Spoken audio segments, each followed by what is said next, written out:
So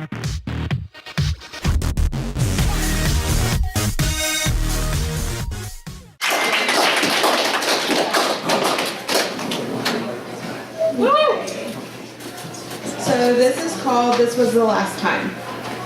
It's the same line he had told himself yesterday and the day before that. Last week, 2 months ago. The first time he had curled up inside himself after sharing his self-loathing and Chinese food with an overflowing dumpster located within the Buoy. The black hole between brick buildings of the industrial district, where there was always an abundance of syringes and vomit, shattered glass bottles and vomit, blood and vomit, ripped cardboard, used condoms and vomit.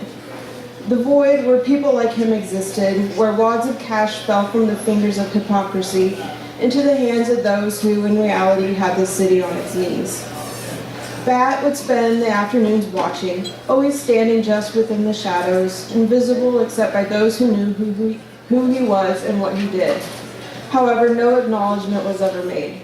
The complacent suits all stomped quickly by, so technologically wired, he found himself questioning if they were human at all.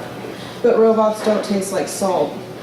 The women, the ones who still pretend to have a strong hold on their integrity, scurried by in their Prada, toting Gucci handbags full of secret agendas soon to be replaced with Valium or cocaine. Because when evening falls, faces become familiar, all the ignorance replaced with predatory conquest, following the dim streetlights towards whatever fix they were hunting for. Drugs, fights, sex. Fucking was his expertise. His body was lean, his torso etched sharply underneath the black-ribbed tank. He had muscle in all the right places, not enough to bring attention for an unwanted brawl, but enough to warrant a knockout if one was to present itself. The dark curls brushed the top of his ears and fell just above the gray eyes.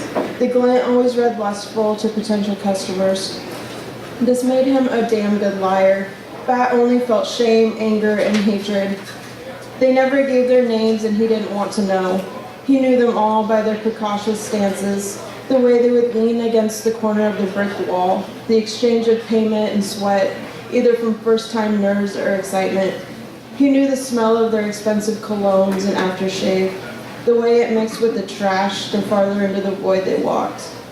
The bruises their fingers made gripping into his flesh, or the way their mouths curled when they get off, and the nonchalant way they left, usually without a word. There were some women, too, usually those who wanted to play out their sexual fantasies, ones copied and pasted directly out of the overindulged bondage novels.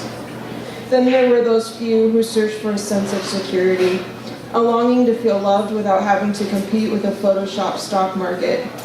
They wanted to be called baby and sweetheart and just wanted to be held, even at $100 an hour.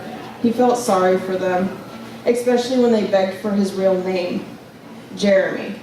Women have a thing for screaming out a name that rolls off their tongues in syllables. Just another lie, Jeremy wasn't even his real name. It was a name belonging to another hustler Bat once knew.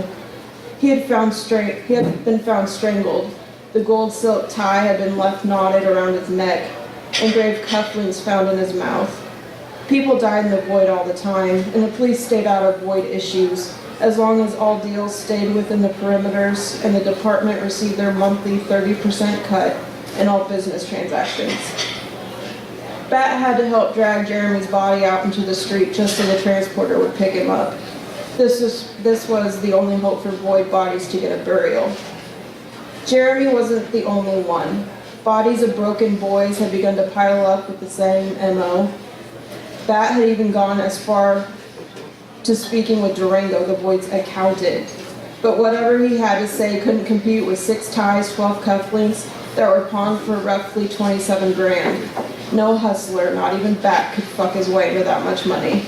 Business was business. The void had taken his past and downed it in a single shot, and it was slowly sipping up his future, pissing it away down the city gutter, as another violent tug at his throat left him gasping for air.